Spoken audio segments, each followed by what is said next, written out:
Okay, so today's topic is 20 questions. All right, so here's an example of 20 questions if you haven't played it. One person thinks of an object, and the person playing the game starts asking questions like, is it metal? Yes. Is it a tank? Yes. Okay. So there he solved it in 2 questions. All right. You may recognize this from a movie. I took a little artistic license and changed the questions slightly. All right. So, ready to play the game? Because I have something in my mind, and I want you guys to guess. So let's play. Go ahead. Is it a transform? No. All right.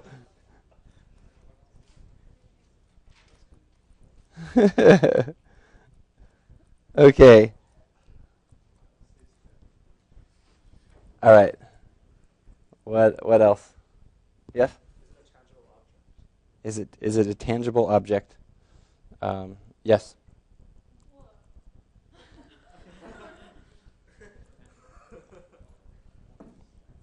Yeah, I'm really surprising you guys on this. Yes? Is it metal? No. It's not a tank. I'm giving that away.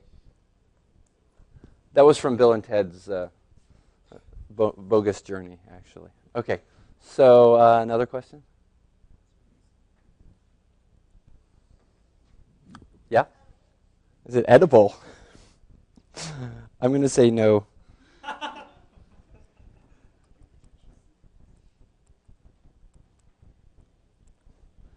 I guess that's a little subjective, but.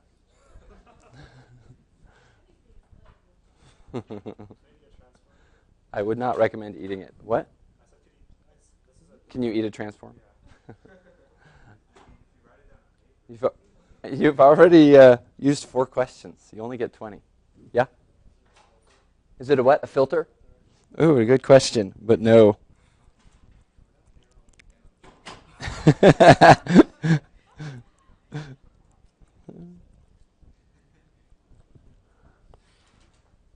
Yes? Is it an animal or a plant or something organic? Oh, is it organic?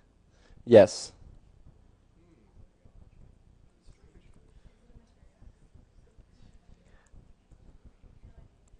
I heard someone say, is it a material?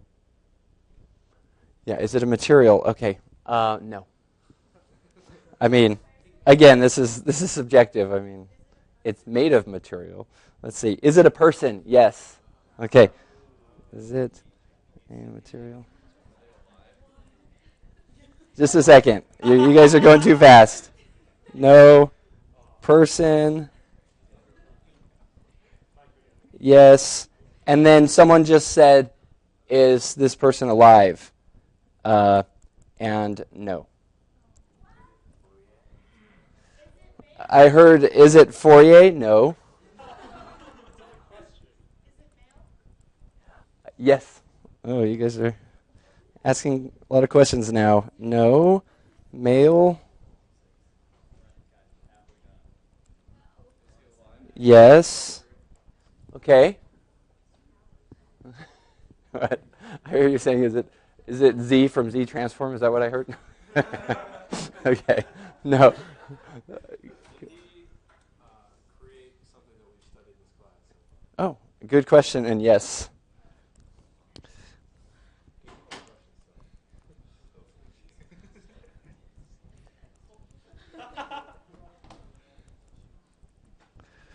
For this class. And yes. Okay, next question. Yes? Yes. He was a mathematician.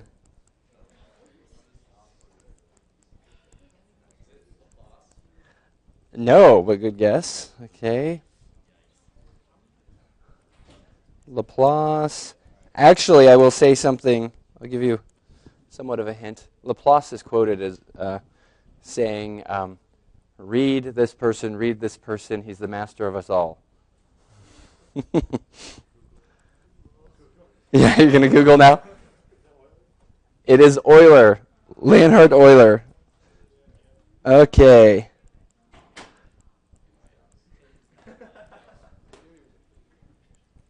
Okay. Good. A Swiss mathematician, 1700s. Spent a lot of his time in St. Petersburg and Berlin. And, of course, we know the Euler's formula we've been using all along. Okay. Good. So you got it in, what, 15? 15 questions. Good. You had 5 to spare. What? Actually, I haven't done this that many times with the classes. And besides, I'd have to use a different person each time, right? Okay. So, I'll write that here. 15 guesses. Okay, so we are actually going to talk about 20 questions. You may be surprised that this is fundamentally related to information and compression. Okay, so first of all, suppose, let's just give some notation here. If the objects are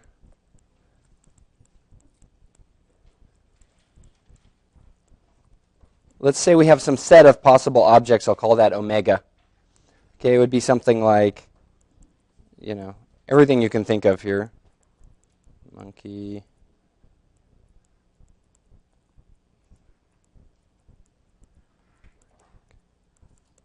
This huge set of everything you could think of for this game. But let's assume it's limited somehow. Okay, some finite set.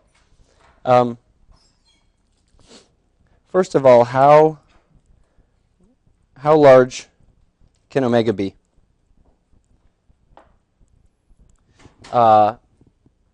And still there be a successful strategy in always winning at this game?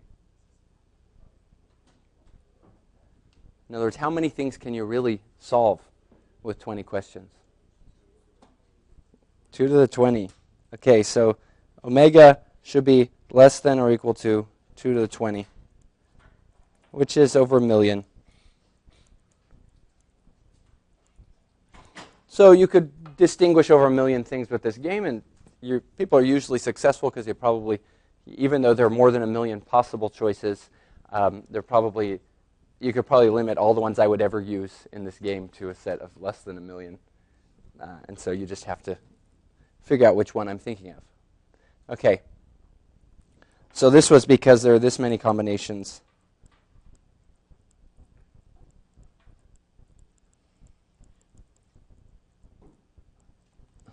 of yes, no in 20 questions, right? And you can think of it that each question cuts the set in half at best.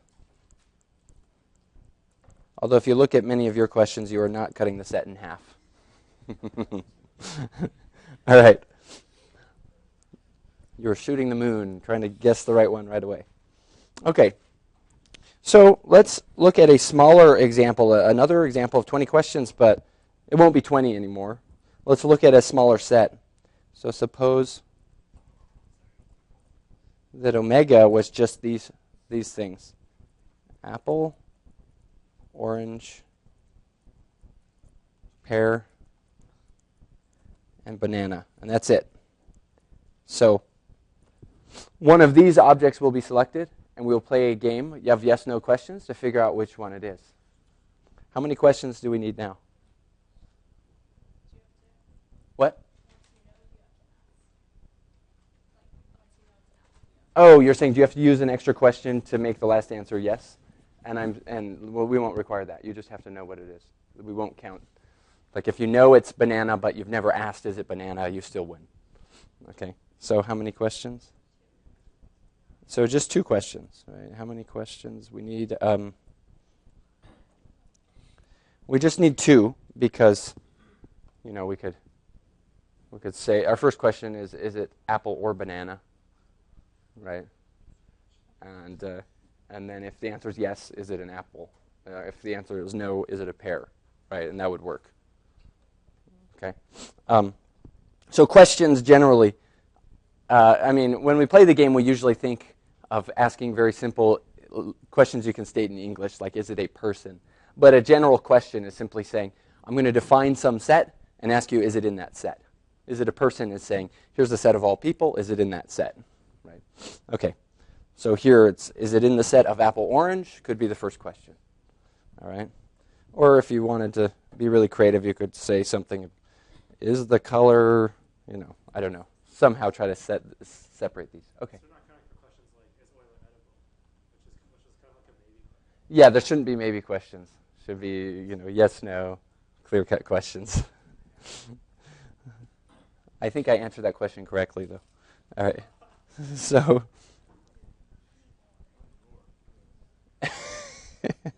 not anymore. Okay. So, let me change this slightly. What if we knew something about how the choice would be made by the person that gets to pick the object? What if we knew that the probability of him choosing apple is 1/4? The probability of orange is 1/8. The probability of pear is 1/2. And probability of banana is 1/8. These add up to 1, don't they? Yes. So now we're going to say, let's try to minimize the average number of questions that it would take if you were to play this game many times. We want a questioning scheme that on average gives as few questions as possible. We already know we could do it in 2 every time, right? So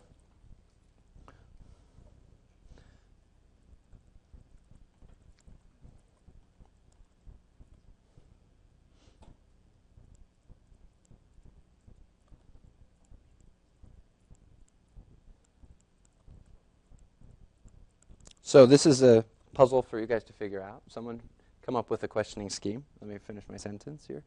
Number of questions needed. Okay, you have an idea. Okay, so you're going to ask that sequence of questions. That is a good choice. So let's look at how many that'll need on average. In fact, we can calculate it real quickly. Let me write down your scheme here. Is it a pair? And that might be yes or no. Okay. Now, you only were going to ask your second question if that was a no. All right. So here, the second question, if that's a no, is is it an apple?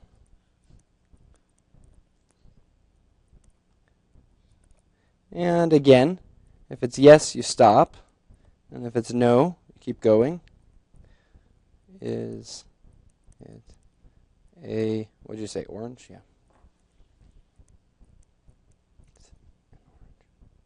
Is it an orange? Okay. And now you stop after either one of these because we can fill in the answers here. It is a pear if the answer was yes. It is an apple. And it is an orange. Or it's a banana. We've got all of them here, right? Okay, so now the question is, how many on average do we need? So I'm going to write this here. Has anyone calculated how many on average? All right, we'll calculate it together. Let's let X be the answer. So we see we sometimes need 3, we sometimes need 1. We need to figure out on average how much. And we're just going to do an expected value. So let me just define something here. Let X be the answer, and Lx be the number of questions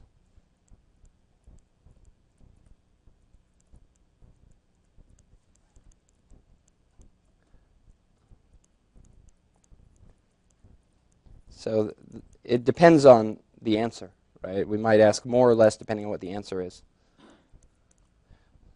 So then the average is what we talked about last time, the expected length of x, right? The expected number of questions we have to ask. And expected values are a sum.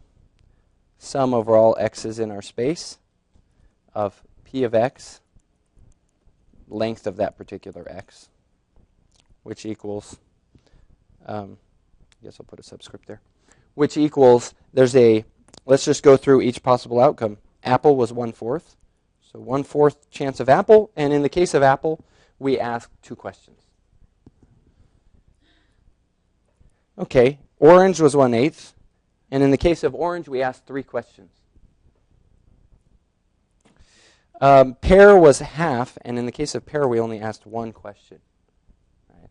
And banana was 1/8, and we asked 3 questions. And this equals, well, these are both, that's a half, so that adds up to 1. There's 2 of these, so it's 1/4 times 3, it's 3/4. 1 3/4. Okay, so this is actually the best you could do for this problem. That's the shortest you can get. Notice it's less than 2. That's the main point here. So on average, we're asking less than 2 questions, even though there are 4 objects. So can someone summarize to me how we achieved that? How we did less than? At first we said, well, we need sort of the log of, we can distinguish 2 to the n things if we have n questions. So if you asked how many questions do I need to distinguish this number of things, you would take log base 2 and you get 20 questions, right? But here we said, well, log base 2 of 4 is 2 questions, yet we've now come up with a scheme that requires less than 2 on average. And the key ingredient was what did we do? How would you explain how we did this? Yeah, go ahead. Yeah, so some of these, the ones that happen more often, we'd like to have them, determine them in fewer questions. That's why you guys asked, is it Fourier early on? If you weren't in this class, you wouldn't have asked that, but you thought I had a prior that I would be, there's a good chance I would have picked Fourier and you could have got it right away, right? Okay, so you prioritize the shorter, determining the more likely ones quickly. Now, there was a sacrifice because by doing that, you had to push some of the others to be more than 2 questions. They had to take 3, right? Okay, so we're going to talk about this, about the mathematics of this, and then I will tie it in with compression. But first, we'll just think of it as 20 questions, and we'll say, let's try to understand what's going on here. So I'm going to ask you, can you generalize this? So what are some ideas? I mean, we talked vaguely about how to do it. Can someone come up with a concrete idea for designing the questioning scheme here? The optimal, let's see if we can guess the optimal questioning scheme. So what I mean is, if I give you a probability distribution on the set, can you turn that into a sequence of questions that will be optimal? Okay, what would be some ideas here? I don't really expect you to just actually come up with the right answer. I expect some wrong answers, but let's hear them, unless you're familiar with this already.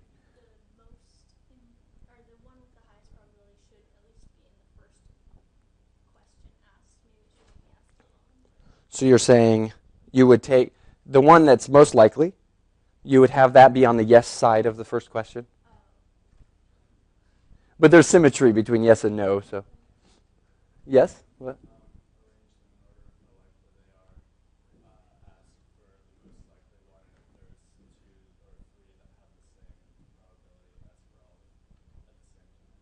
Okay, wait. So explain this again. You sorted them in their order of probabilities, and then what? Ask for either the highest one or if there's more than one that are tied for highest. I see. So take the most likely, or the set of most likely if they're tied, and make your first question just be, is it in this group? So it could just be a single thing. And you say, is it that? And then what would you do next? If you get a yes, then ask in the group each one at a time. Okay, and if you get no, Then you just go on to the same thing. you go to the next most likely.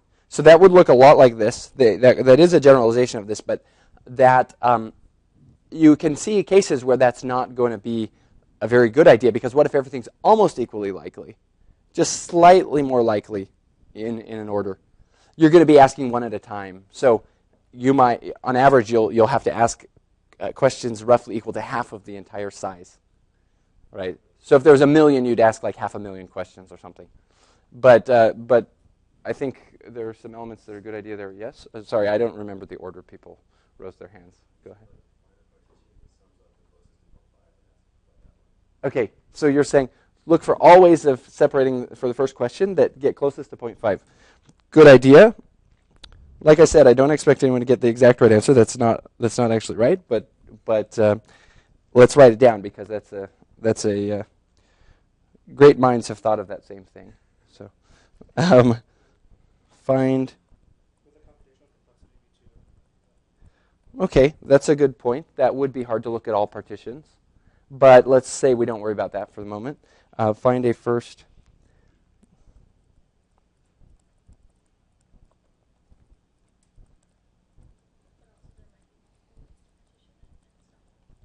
Close to 0.5 as possible.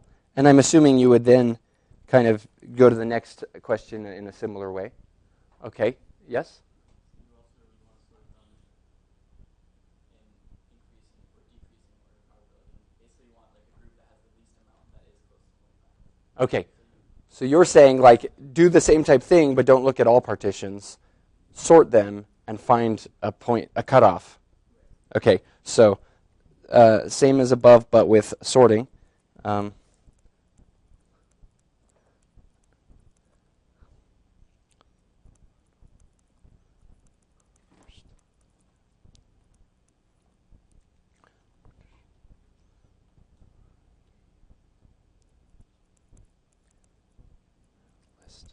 Okay.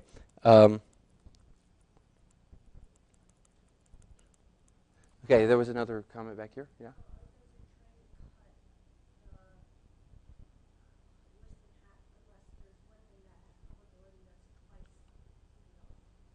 So try to cut it in half, unless you have something that's so where the skew is so different that one's twice the other, and then what would you do in that case? So if you find things where one's twice as likely as another, you would maybe first do a question related to those, and otherwise you would try to cut it in equally in half. So what all of these ideas have, and I want you to keep them all in mind. I will give you the optimal answer, but it'll come towards the end of the lecture. Okay.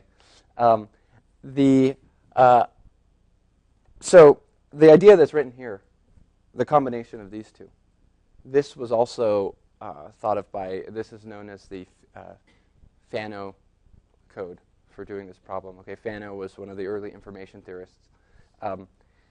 It's not optimal, and it has hints of the right thinking, but the problem is it's solving it from the front, and the right way to solve this is from the back.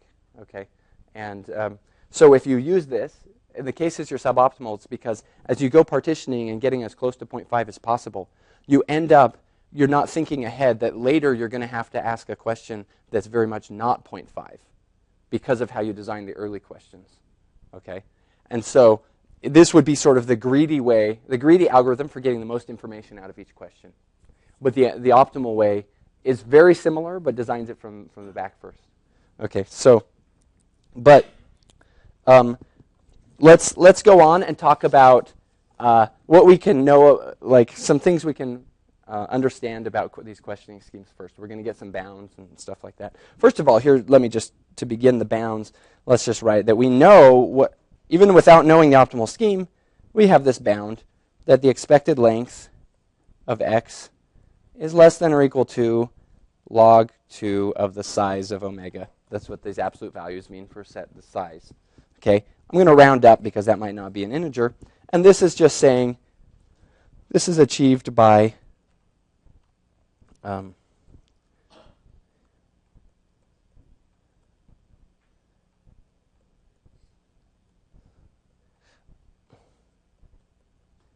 so splitting the set in half, ignoring the probabilities. You don't even need to know the probabilities to do this.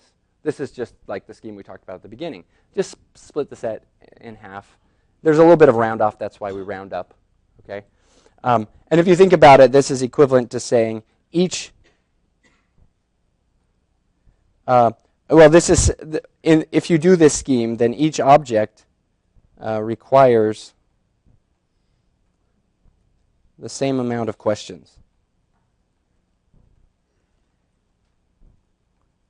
Okay, so this would be like going back to the beginning when we were just thinking, how many can you possibly do? No probabilities. Split the set in half each time. And we know that's still possible here. So, what's going on? So that's still possible here, and that gives us this upper bound, okay? But we want to get something better than this by using the probabilities. And the key is, of course, now you have a variable number of questions. Some will be quick, some will take longer to answer. Okay, so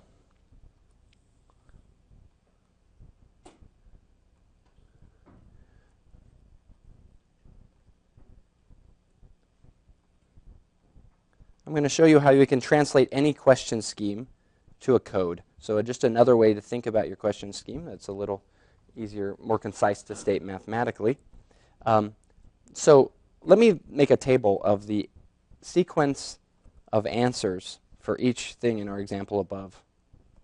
Okay. Sequence of answers. So we have the objects apple,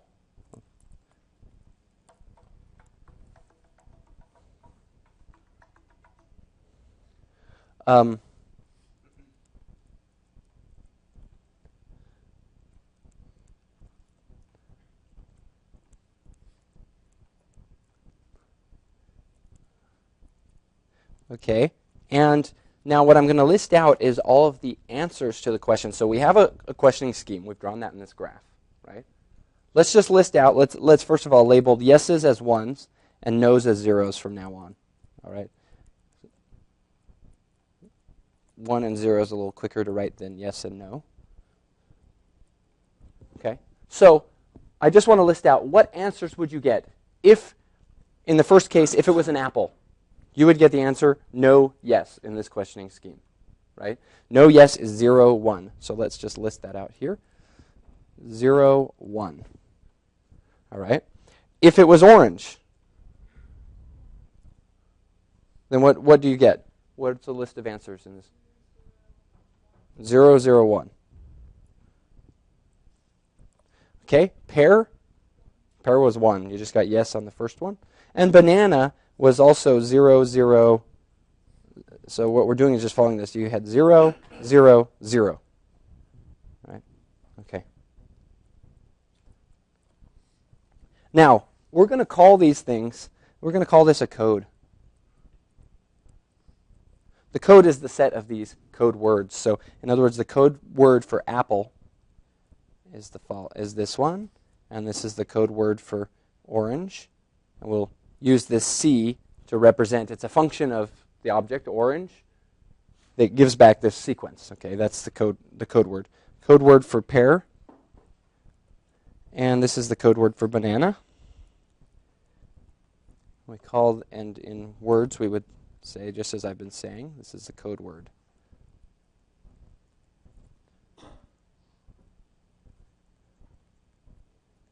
Okay, now, notice something fun here. The code itself actually implicitly tells us the questioning scheme. Okay.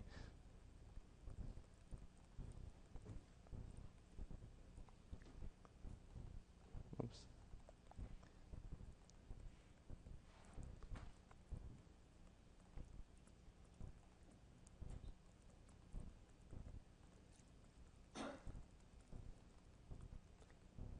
So, for example, all I wrote here was the answers. I didn't even write down the questioning scheme. So you might say, well, yeah, I need this and the questioning scheme, and then I can figure out what the answer was, right? But if you look at this, you say, well, we know what the first question had to be. Let's look at the first answer. The first question had to return a yes for pear and a no for everything else.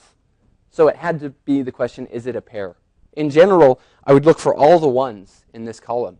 And I know the first question is saying, is it in that set of objects that have 1 in this column? That had to be the first question. Okay. Equivalently, the first question, I can simply write down this code. That becomes a just convenience for our language to ask the questions. And my first question is the first bit of the code a 1? Okay. And if you answer yes, then I eliminate everything that's not a 1, and I know it's a pair, right? And if I said, is the first bit a 1, you see that's the same question as saying, is it a pair, right? If I say, is the first bit a 1, and you say no, I eliminate pair, but I still need to figure out which of the others it is. And according to this questioning scheme, what would my second question be? So it would be, is the second bit a 1, right? Is the second bit a 1? But that's the same question as saying, is it an apple? Does this make sense? So really the code tells us everything about the questioning scheme. All right, so what we're really asking is we want to design a good code. Okay?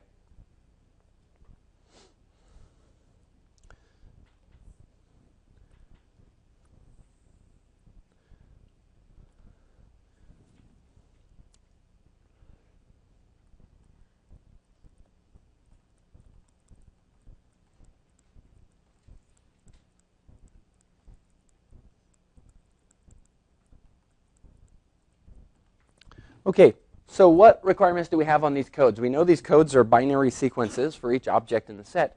Let's talk about, can I just make up any code, or what codes work for the game of 20 questions? Yeah?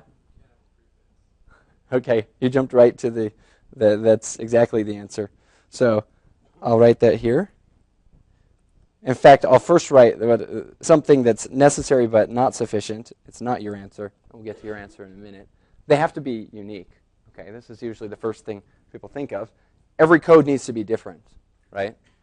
So, but as I was just mentioning, this is necessary. You certainly need that, because if you had two code words that were the same in your code, how can you tell by that sequence of answers which one it is? You can't. Okay. But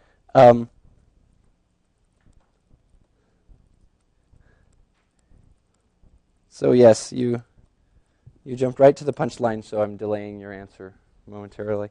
All right, so let me just illustrate why this is not good enough. Here's an example. If all you required was that the code was unique for each object, I could have done this. Apple has 0. Orange is 1. Pear is 0, 0, let's say. And banana is 0, 1. Those are each unique. They're each different, right? But you can't actually use this scheme for 20 questions. So let's pretend you could. I have something in my mind. Please follow this the scheme implied by this code to determine what it is. Okay. Remember, the scheme says you're first going to look at that first column, and you're going to ask me whether it's a 1. You can rephrase that if you'd like. Go ahead. Ask it. Is it an orange? No. Okay. So now you either stop and make it, either you know what it is, or you go on to another question. What do you think? Do you know what it is yet? No. Okay. So we go on to another question. So, and what's your next question going to be? Is it a banana? The answer is no. Okay, now we're out of the code. Do you know what it is? No, because it's actually an apple, but the problem here is that even though these are different, by the time you got to a no on the first answer, you do not know that it's an apple. The code implies that after you're done getting that sequence of answers, you know that's the item. That's what the code word implies, right? It says if you hear this sequence of answers 0, 0, then it's a pair. Well, this is not a valid scheme because you heard the answer 0 to the first question, yet you didn't know if it was an apple or a pear or banana, right? So what was mentioned is that we actually need it to be prefix free. So, and this is just referred to as a prefix code.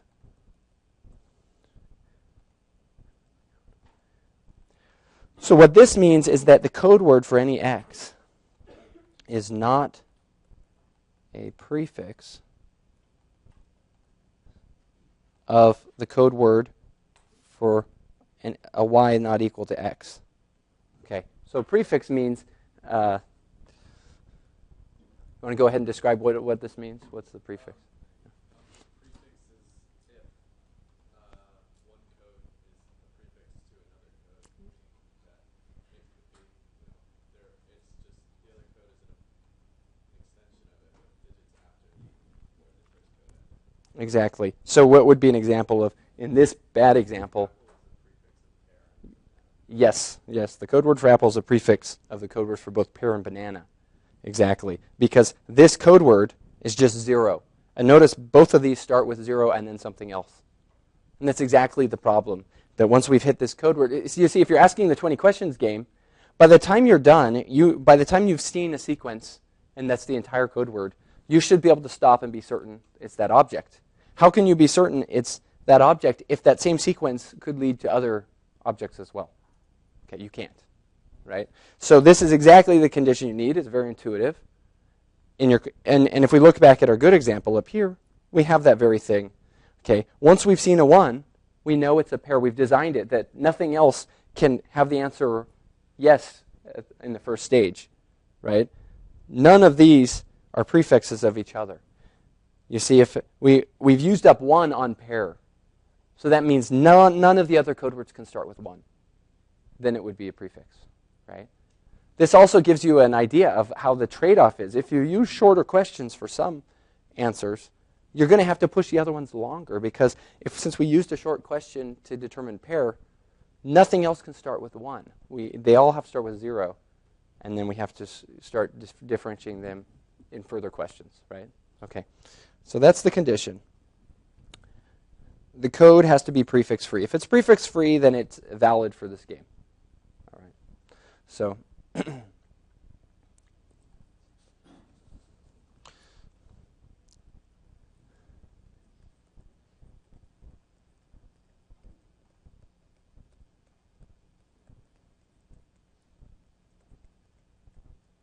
all right. So now let's talk about how this actually relates to data compression. We still haven't answered the question. We'll come back and answer it. But let's connect it to data compression, lossless data compression. So here, suppose you have a sequence, x1, x2,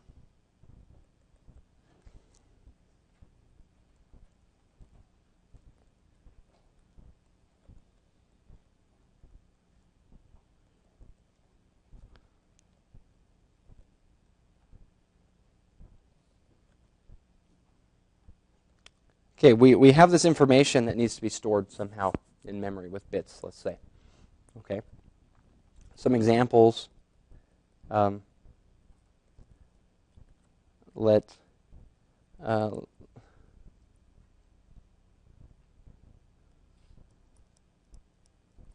Letters of text, let's say. Or maybe the output of a quantizer. So this ties back into the previous lecture, where we have a quantizer that takes samples of a signal and maps it to some finite set.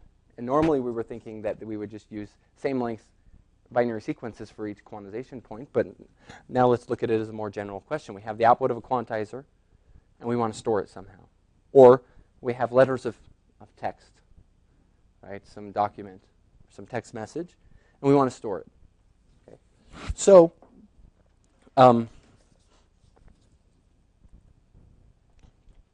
so let's talk about a code for converting these objects to binary sequences.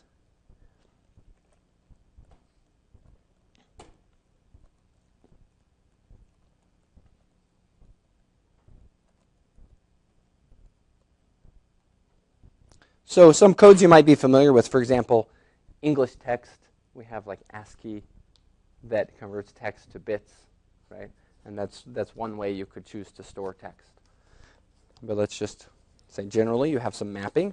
Now, these here, by the way, are, that means binary sequences of any length.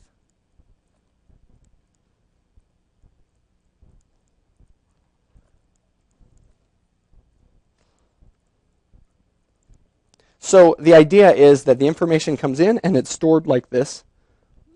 CX1,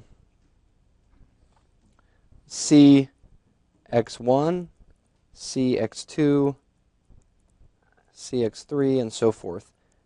You just write it a sequence of these code words, right? And that's how you store the information.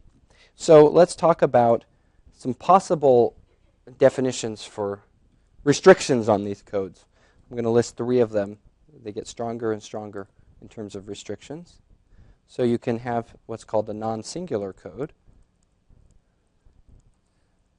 Non-singular would mean that no 2 code words are equal.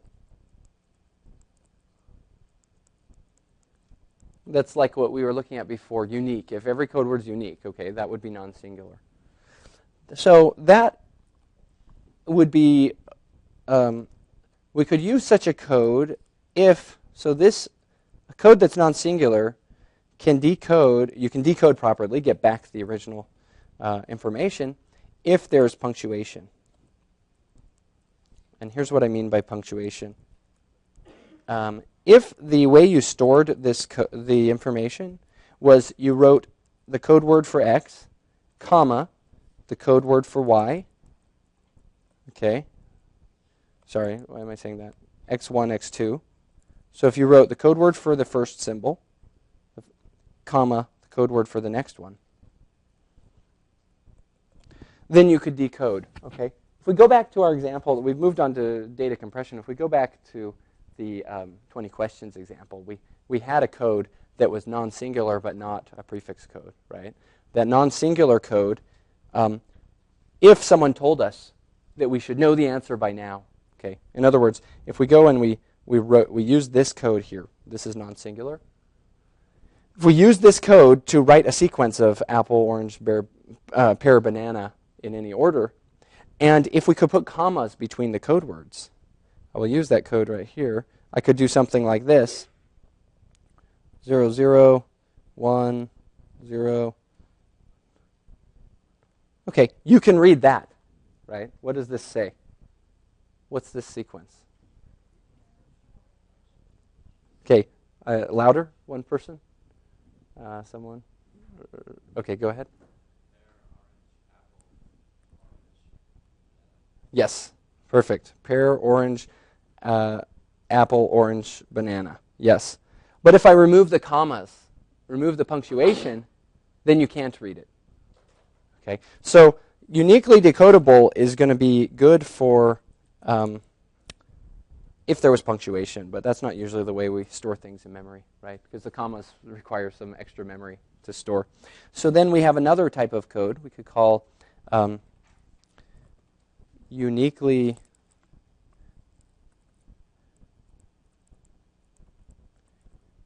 decodable.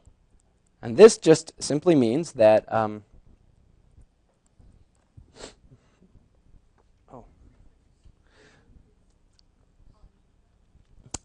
well, prefix-free is enough, but it's not equivalent. So this means that non-punctuated, so can decode without punctuation.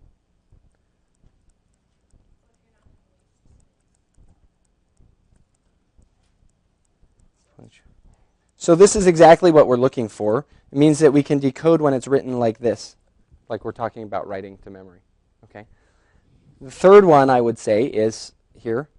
This is prefix codes, which we've already talked about.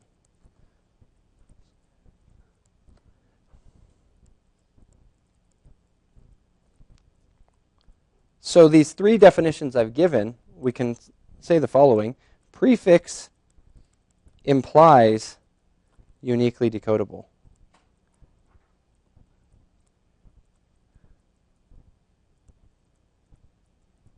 Which implies non-singular, but not the other way around. Now, prefix implies uniquely decodable because we already, you can see, just think about take any prefix code like this one up here. Now, if I, as an example, if I write this sequence,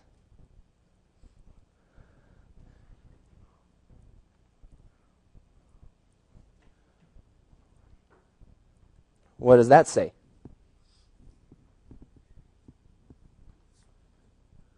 So volunteer to demonstrate that we can actually uniquely decode this. Are you volunteering? Okay, go ahead. So you said this is orange. I'll abbreviate. Orange, well, go ahead, sorry. Banana, apple, pear, apple. Okay, now, how are you so confident about this? What did you do?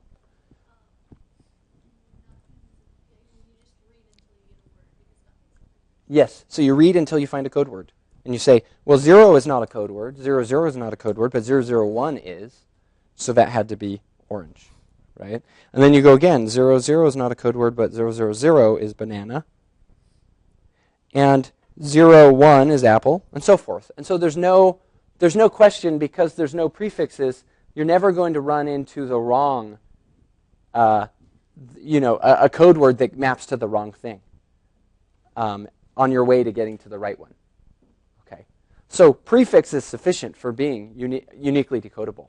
In fact, it's even better than uniquely decodable. It's what's called instantaneous, because you don't have to wait later. Once you see the code word, you know exactly which one it maps to. That illustrates how you can make uniquely decodable codes that are not prefix codes. You can come up with examples. I actually meant to bring one, but I left the book, so I won't give the example, and we're short on time anyway. You can do examples of codes where you can concatenate them together. You can decode, but you can't do it right away. You can't do it with this method. You have to kind of look ahead, work backwards, and say, well, it couldn't have been this sequence, it had to be this sequence, and so forth. And so even though you can uniquely decode, it doesn't happen right when you get to the end of the code word. Okay, so we'll give a name to prefix codes here. We'll say these are also instantaneous if you happen to care about that. Okay, so it's sort of a benefit, not something we asked for. If we're just writing data, we didn't need that. But here's the catch, the big secret. So this is what so this one here is what we need for writing to memory, right? So we can read it back. But we'll focus on this.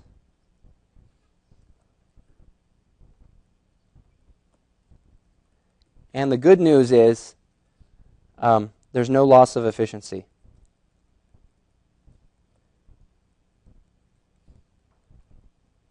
So even though there are uniquely decodable codes that are not prefix codes, not instantaneous, they can never have a shorter average length. You can always find a prefix code that has the same average length. Okay, so there's no need to consider them in what we're going to talk about here. Now, showing that there's no loss of efficiency, I won't really show that, but in this next step, I'll just mention briefly, why it is that these codes can't be better. So the next step we're going to do is we're going to get some bound on prefix codes. Okay,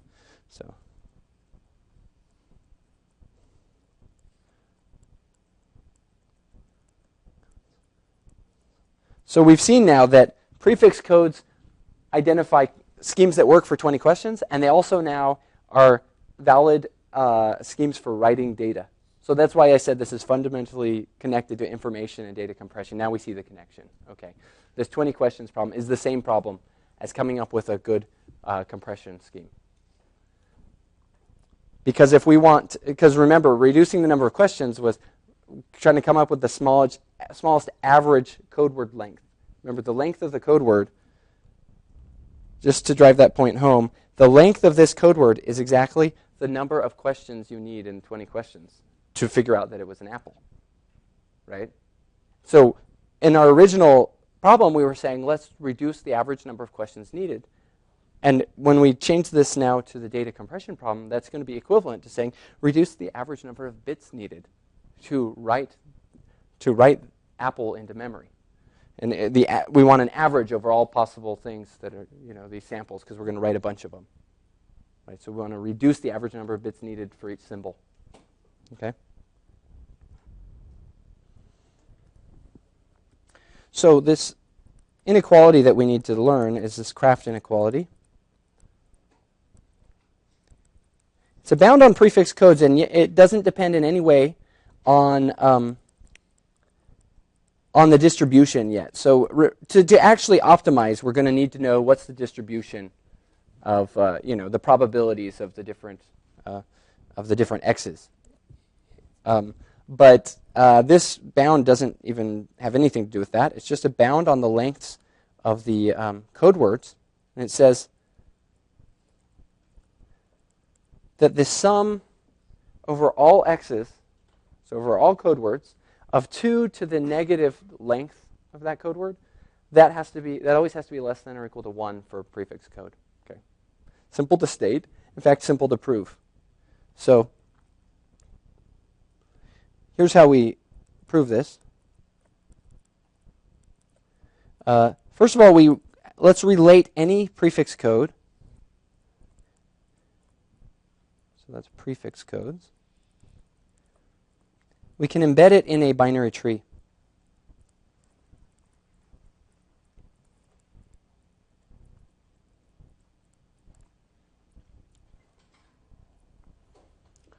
Okay, and the leaves of the tree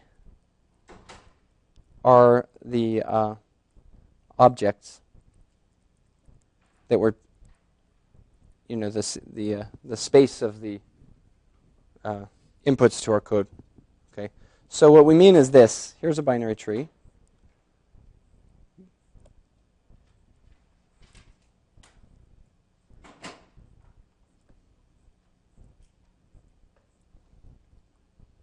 Okay, now the leaves, what I'm saying is the different values in our set. If our set is apple, orange, banana, pear, the next one is one of those things, right? So the x's are the different values that the information can take. And they are leaves of this binary tree. Now, they don't all have to be at the same depth, so we can have things like this. x3, x4, x5. In fact, I'm going to erase part of this tree and say x6. So here is a binary tree, and I'm going to label the splits as 1 and 0.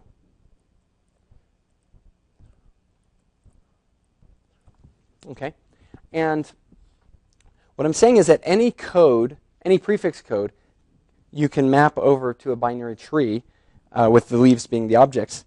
So in other words, the prefix code that maps to this, let me give it here. C of x1 equals 1, 1, 1. C of x2 equals 1, 1, 0.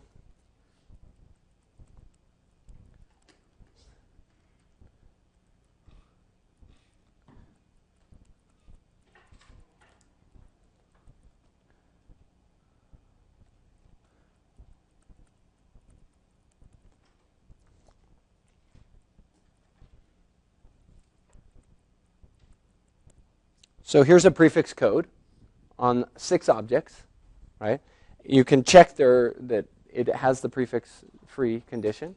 And and we see that there's an equivalence between representing this as a tree and representing it here. Now, the reason we can represent this as a tree is that because of the prefix condition, notice the code words, what I've done is I've embedded x1 into the branch of the tree that goes down the one branch, and I make it the leaf right there. Okay, and that's how I took this code and embed it into this tree. Or I could read the code out of the tree the other way. Now, the reason there's this equivalence is because since I know that the code for x1, the code word for x1, is not a prefix of any other code, then I know that no other value of x will be downstream from this point. Okay, that's what it means not to. If there was another code word for which 111 was a prefix, then that code word I would have to embed that leaf downstream from this point. Okay, and that's not allowed because we said the objects are the leaves. Right, but because it's a prefix code, then there's never going to be that issue. Okay, does this make sense? Now, once we have this viewpoint, this is a lot like the way we would have thought of the 20 questions game in the first place. Right, we split the sets down this path of questions. It's like the picture we drew. All right, but once we have this equivalence, then we can do the following type of bound. We can look at the deepest point in this tree. It's a depth of 4. Okay, L max equals 4. And what we can do is say, let me draw this sort of the phantom part of the tree that doesn't exist because the leaves cut it off, right? Okay, so in a lighter color, actually maybe I'll use green so it's easier to tell the difference. So this is part of the tree that's not there, but if we extended it all out to this maximum depth,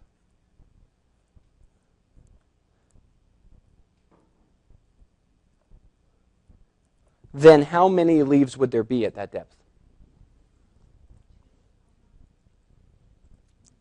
2 to, yep, so there would be, let me use this color.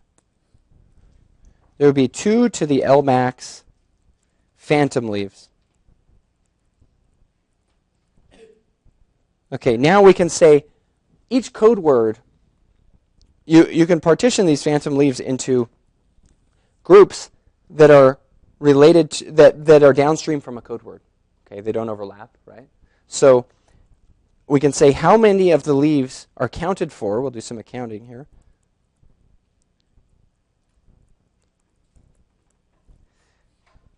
And we say for x1, x2, x3, for all our x's, how many of these phantom leaves are accounted for?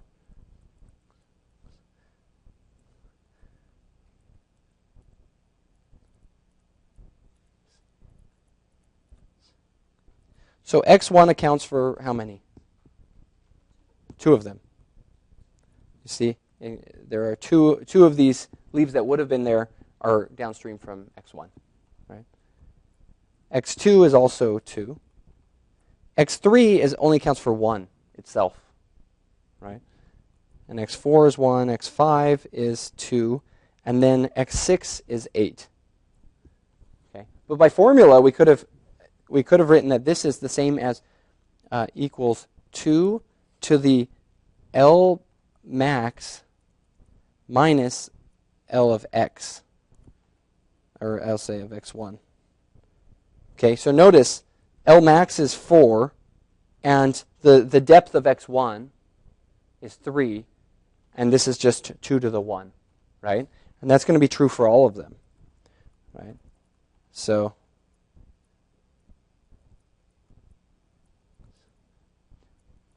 and so forth. So then all we have to do is notice that this total number, since they don't overlap, this total number, if we add them up, it can't be more than the total number of leaves that can occur at that depth. Right? It can be less. It can be less because you might have imagine the following. Imagine that I had that code word at this leaf. Okay? Then only these here would be downstream. And these would not be downstream from any code word. They're just downstream from the root. So you can have less, but you can't have more. Okay? So you just put this together. You say, okay, the sum over all x of 2 to the L max minus Lx has to be less than or equal to 2 to the L max. Divide both sides by 2 to the L max, and you get Kraft inequality. It's that simple, right? So to summarize this,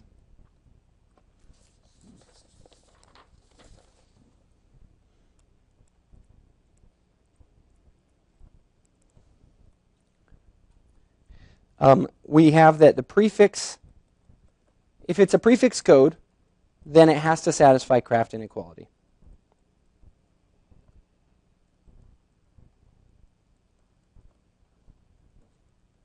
Okay? Also, if it satisfies Kraft inequality, because of this equivalence of embedding in trees, we have that if this is true, then there exists a prefix code with those lengths.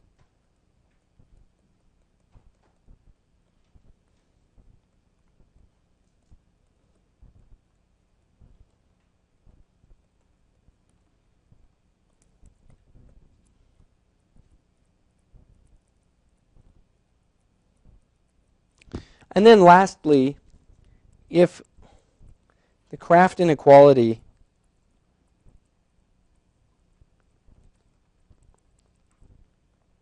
is loose, then the prefix code is not efficient.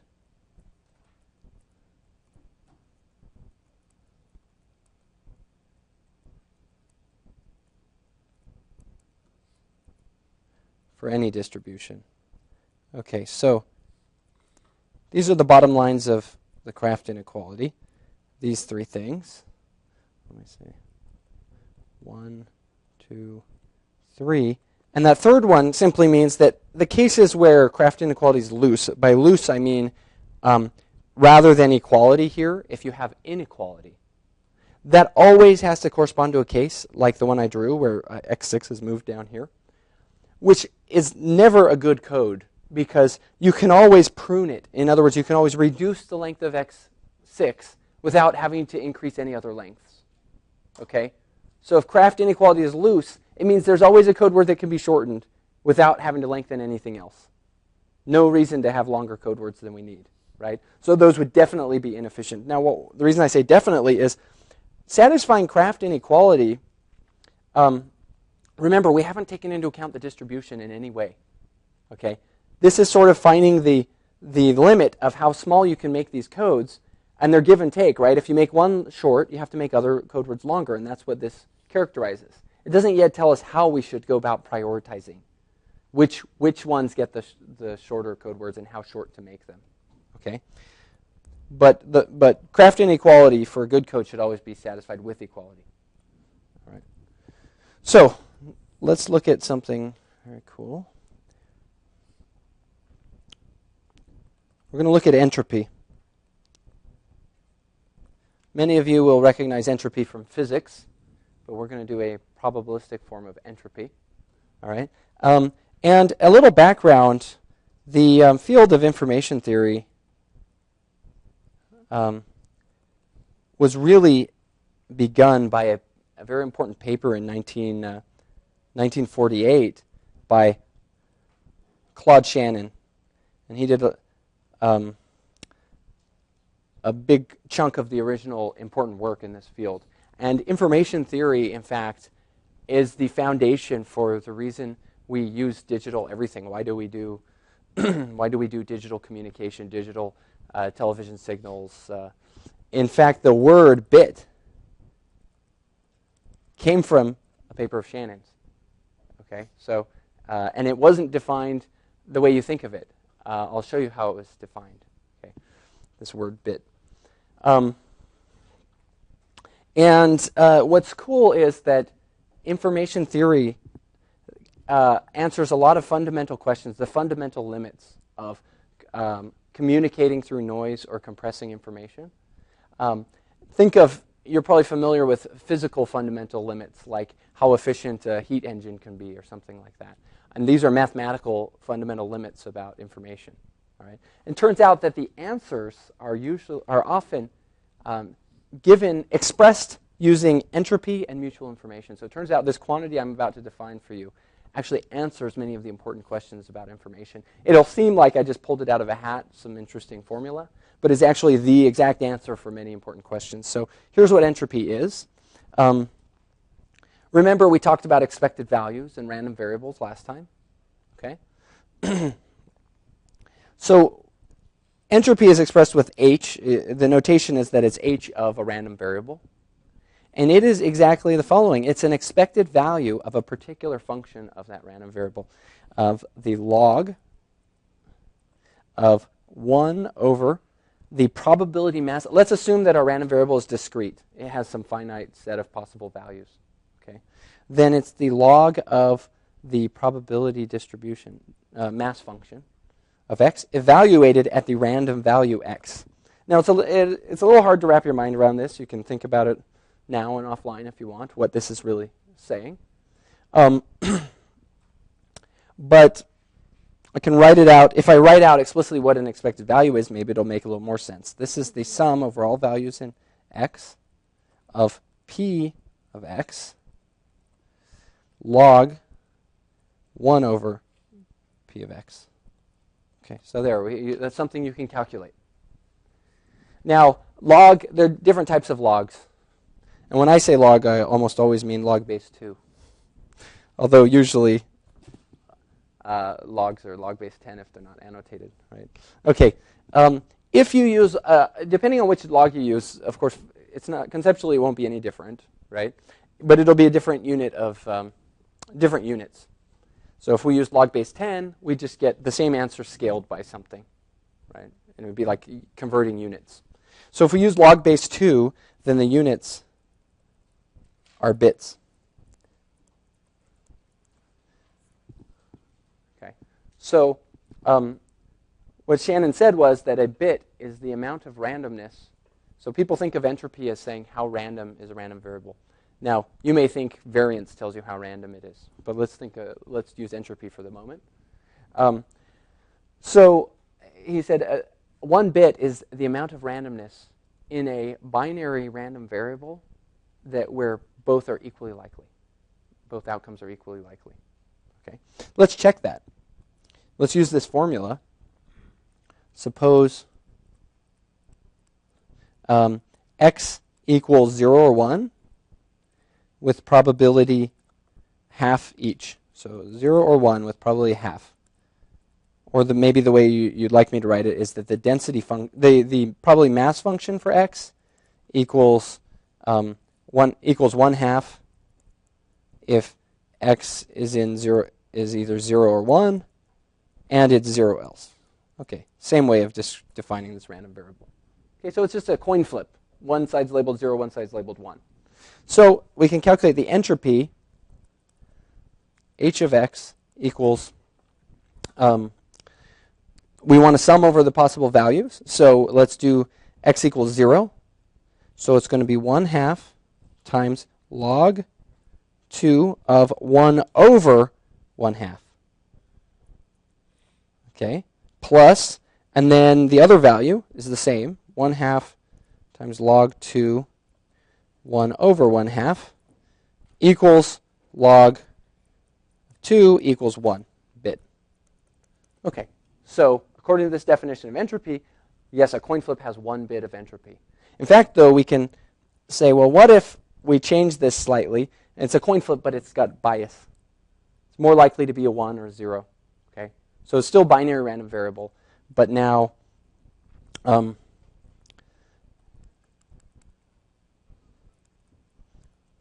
let's let p x equal a number p if x equals 1, and it's 1 minus p if x equals 0.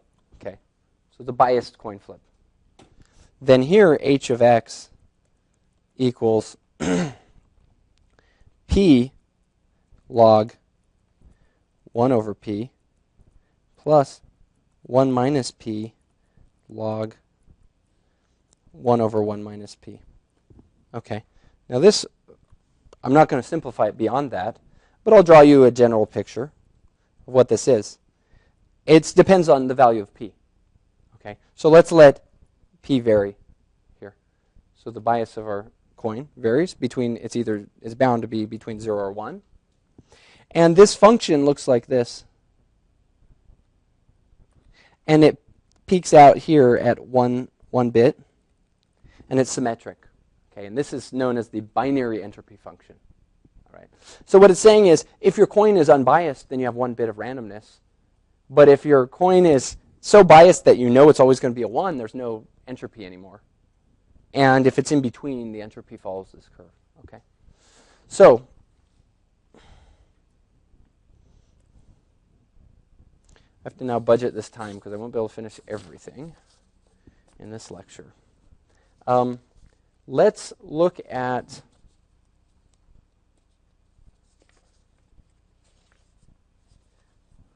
okay, this is what we'll do.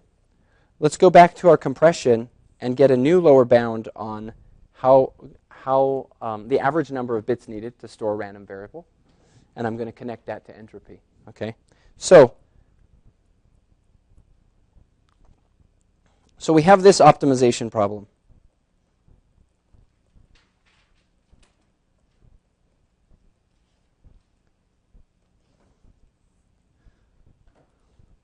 The optimization problem is we want to find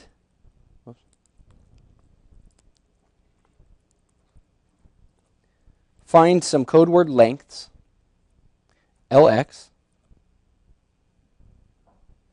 that satisfy, let's use the capital L, that satisfy Kraft inequality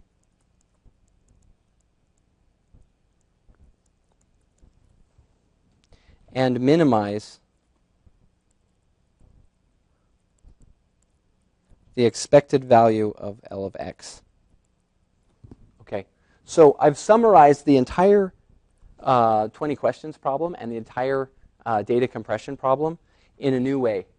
The problem is come up with code word lengths. These have to be integers, right? Code words has only integer lengths that satisfy Kraft inequality, because we know if they satisfy Kraft inequality that we can build a prefix code that has those lengths, right? And then what we want to do is we want to minimize this expected value here, which we know is the sum over the x's of the probabilities times their length. Okay, and that's the optimization problem. That's finding the shortest average code length to compress this data. Okay, stated in a new way. Now we've forgot all about prefix codes. We just say satisfy Kraft inequality because we know that's equivalent. Okay, now turns out this is hard because the L's are integers. Okay, if we relax the problem,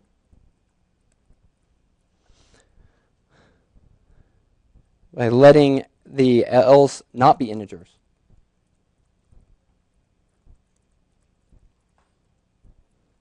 then this is easy. So first of all, it makes no sense to let the L's not be integers from a coding point of view. But from the point of view of just solving this math question, right, picking L's to satisfy Kraft inequality and that minimize the length, then non-integers L's make perfect sense. They're not going to map back to codes, but at least it's a problem that we can solve. And whenever you relax the constraints, we're going to get a lower answer than we would have if we imposed the constraints. Okay, we're minimizing something. We're taking away some constraints. So if we add the constraints back in, we're going to get a higher answer. So this will be a lower bound.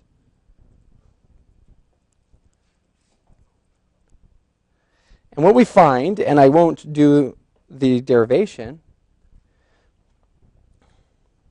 so we can solve this using Lagrange multipliers.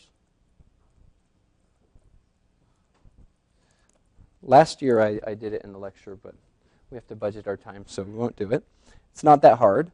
And what you find is that the optimal lengths, I'll use a star, the optimal lengths once you apply Lagrange multipliers. So Lagrange multipliers are used for doing an optimization when you have constraints.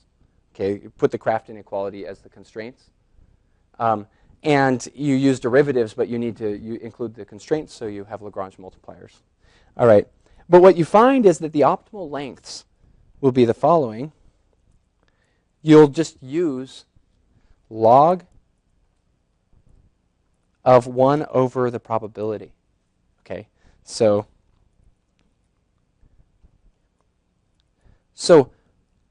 now we have remember, we've relaxed the integer constraint, so this isn't really going to work. But we have a rough picture of how long each code word should be. If we look at the probability of that particular object being the answer, right? We take the log of 1 over that probability. And that should be how long the code word is for that object. So notice, objects that are very likely are going to have short code word lengths here. And objects that are very not likely will have long code word lengths. And here's what we would get for the lengths if they didn't have to be integers. Now, the cool thing is you plug that in, and you say expected length of x. Any guess what we're going to get here? H of x. So, therefore, I should make this, I'll put hats on everything here because we took away the integer constraint, right? Okay, therefore, the expected length of the original problem is always going to be bigger than or equal to the entropy.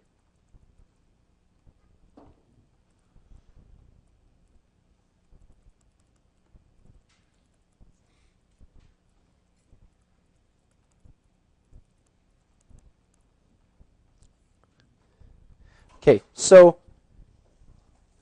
even though we haven't yet talked about how to build the optimal code, we at least know that the optimal code will the number of bits it uses is at least going to be the entropy of the information source. So already we get some meaning for what this entropy is. Okay, you actually get a bound the other way. Here's how you can bound it the other way. These lengths, these would be the optimal lengths if you did not impose integer constraints. Why don't we just round up each of the lengths? Okay, so suppose if we round up, then we get integers, and we will satisfy the Kraft inequality because all we've done is made each thing longer. We knew that we satisfied it already. Making it longer is still going to satisfy Kraft inequality. So that's going to be a valid choice of code word lengths. Okay. How much bigger can you be if you round up? You can't increase by more than 1 if you round up. Okay. So that means they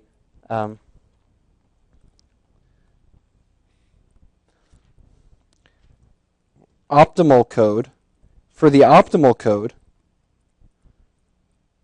the expected length is less than or equal to h of x plus 1 bits. Okay, so we can bound it both ways.